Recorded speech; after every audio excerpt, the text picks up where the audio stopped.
Eh bien bonjour, c'est pour répondre à Monsieur Labidouille, qui m'avait fait un commentaire au sujet de mes correcteurs de couple qui avaient le même problème. Merci à toi voilà, de ton commentaire. J'ai redéposé mes deux correcteurs de couple qui sont ici. Donc je vais te faire un petit bilan de moi, ce que j'ai trouvé de mon côté. On peut faire diverses mesures déjà. On peut commencer par mesurer la profondeur déjà pour voir si c'est pareil, la profondeur entre là et là. Juste pour voir s'il y a une différence entre les deux. Alors, donc là, on a... Alors attends, j'ai bougé un peu. Hop. On a 23,51 ici.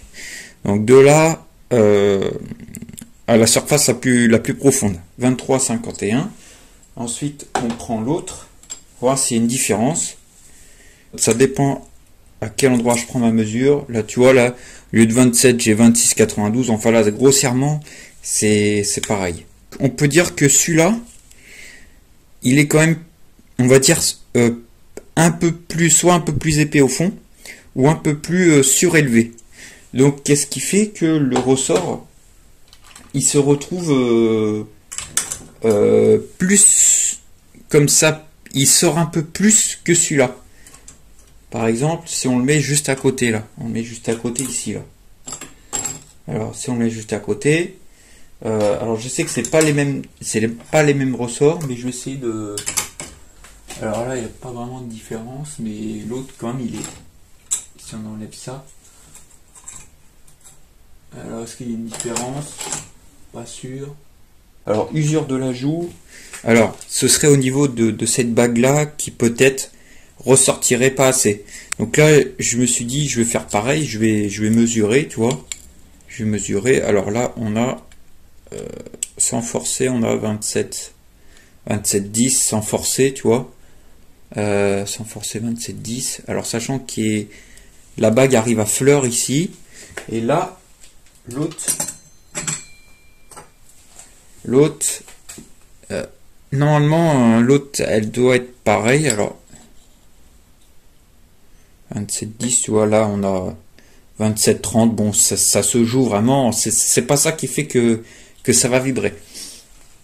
On peut essayer diverses coupelles. La première, allons-y. Celle qui n'a pas le problème. Donc, tac. Je mets celle qui a 27,10. Enfin, celle qui a, elle a au moins, tu vois, 10 000 bornes. Facile, 10 000 bornes. Mais regarde, voilà.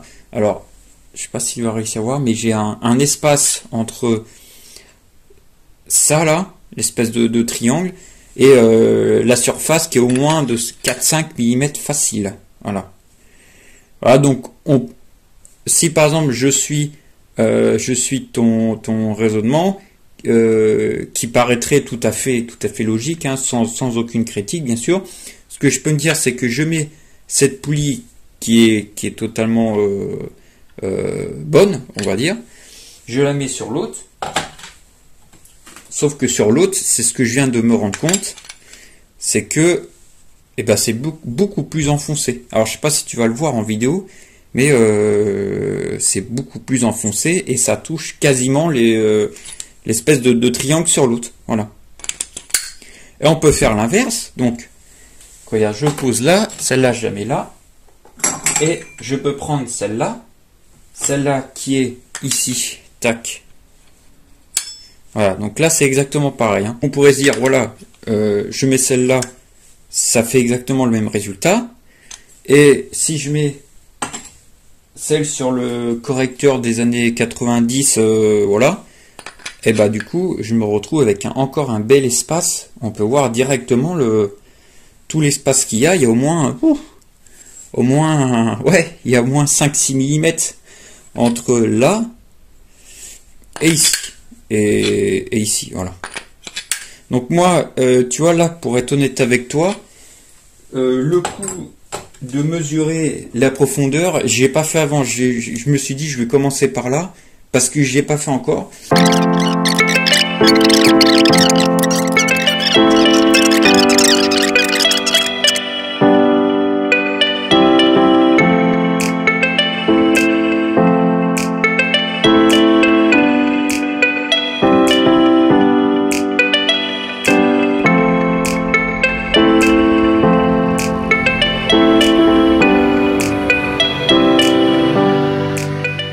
je vais mesurer maintenant, c'est la profondeur entre le fond, là, et la zone d'appui, pour voir s'il y a une différence. À la louche, on a 7 mm.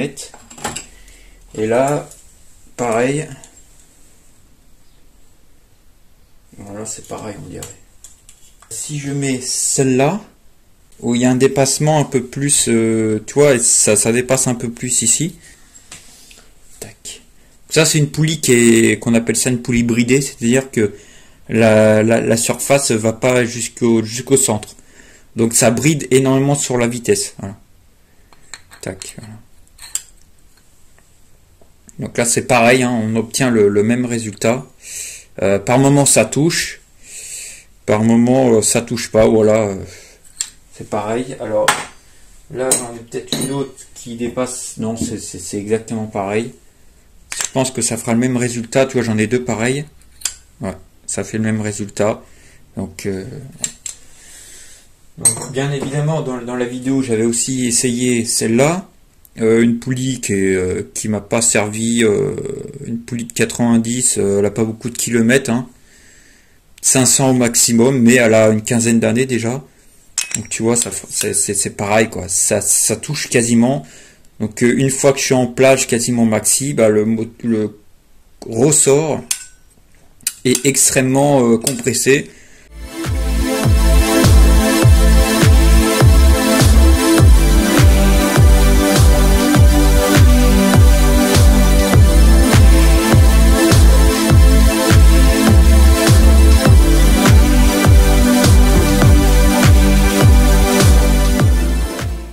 Comme tu l'as vu, après plusieurs vérifications, j'ai même tout vérifié, tu vois, j'ai fait le dépassement de là à la poulie, de là à ici, c'est strictement le même dépassement. Maintenant, pour résoudre le problème, effectivement, il faudrait avoir peut-être une bague qui dépasse pour rattraper ce fameux jeu de 3 mm. Il faudrait une bague qui dépasse de 3 mm pour récupérer la même chose ici.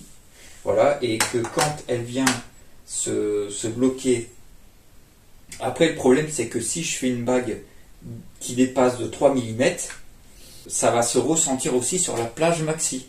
C'est-à-dire que je n'aurai plus la plage maxi. Ça peut être mal étudié, comme ça peut être fait exprès, parce que c'est pas prévu pour. Voilà. Donc là, il y a une différence de 3 mm ici et ici en profondeur. La bidouille, voilà, t'as vu les engins, hein, je sais pas quoi te dire. Pour moi, c'est ça le problème. Pour moi, c'est pas la bague qui cause problème. C'est une histoire de distance qui n'est pas faite pareil. Alors regarde, juste avant de quitter la vidéo, on va juste faire une prise de mesure. Alors, j'ai bien aligné les deux écrous. Voilà, je les ai bien alignés au dépassement et tout. C'est totalement pareil. Attends. Je me mets un petit peu de travers, tu m'excuseras. Hein, mais c'est pour que ce soit au... Je me mettrai pareil sur l'autre. Regarde ce qui manque là. Regarde, t'as vu ? Je sais pas si tu vas voir, mais l'espace qu'il y a entre l'écrou et voilà. Et si je rabaisse, on a nos fameux 4 mm de différence. Et là, je me rends compte maintenant, en regardant, regarde la différence. Regarde, là, je vais les aligner parfaitement. Voilà. Il y en a un qui est plus bas que l'autre, qui explique pourquoi le ressort est plus enfoncé, celui qui est à ma droite. Non, mais c'est ça, hein. Là, je suis sûr à 100% que c'est ça. Entre ça, cette surface et cette surface. Regarde la différence qu'il y a. Il y a ce gap là. Le manque qu'il y a. Et pourtant, les canons sont quasiment... c'est quasiment plat. C'est quasiment droit. Hein. Là-dessus, c'est au niveau du ressort que ça se joue, quoi. Voilà, il y a... Là, la différence est vraiment infime. Hein. On a peut-être 1 mm, si on a 1 mm ici, là. On a 1 mm en moins sur le dessus. Donc ce ressort il s'enfonce plus finalement. Et celui-là il est plus remonté. Donc il se comprime plus fort. Voilà. Dans la poulie et à fond, toutes les spirales se touchent. Et donc c'est pas normal. Voilà. Donc voilà, le problème il est ici. Voilà. Voilà, finalement, tu as vu que j'arrivais pas à trouver le problème, mais là, je pense que j'ai trouvé. Hein, parce que là, comme je t'ai dit, c'est une histoire de distance. Celui-là, le ressort s'enfonce plus profondément, et celui-là, il remonte plus. Donc celui-là, il est moins compressé que celui-là. Si tu as apprécié la petite vidéo, tu mets un like, tu t'abonnes, mon ami, et moi, je te remercie d'avance de me suivre. Et puis voilà, on a trouvé le problème. Maintenant, qu'est-ce qu'on fait pour le résoudre? On va pas faire de bague. À la rigueur, ce qu'on peut faire, c'est acheter un correcteur Malossi, parce que les correcteurs Malossi n'ont pas ce problème. C'est-à-dire que quand tu vois ce qu'ils vendent en photo, tu t'aperçois que le ressort, et comme celui-là, il est vachement décomprimé. Décomprimé d'avance, tu vois, il est vraiment décomprimé, il est normal quoi. Alors que celui-là, bah, quand on le remonte, il est vraiment trop comprimé. Voilà. Salut mon ami!